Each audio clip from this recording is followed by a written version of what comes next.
my country, all Indians are my brother and sister.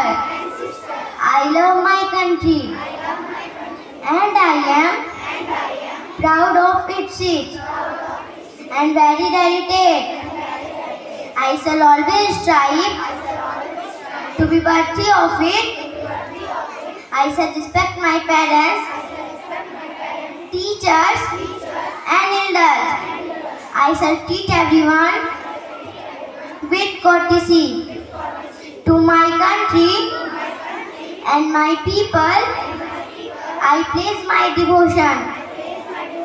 In their well-being and prosperity alone lies my happiness.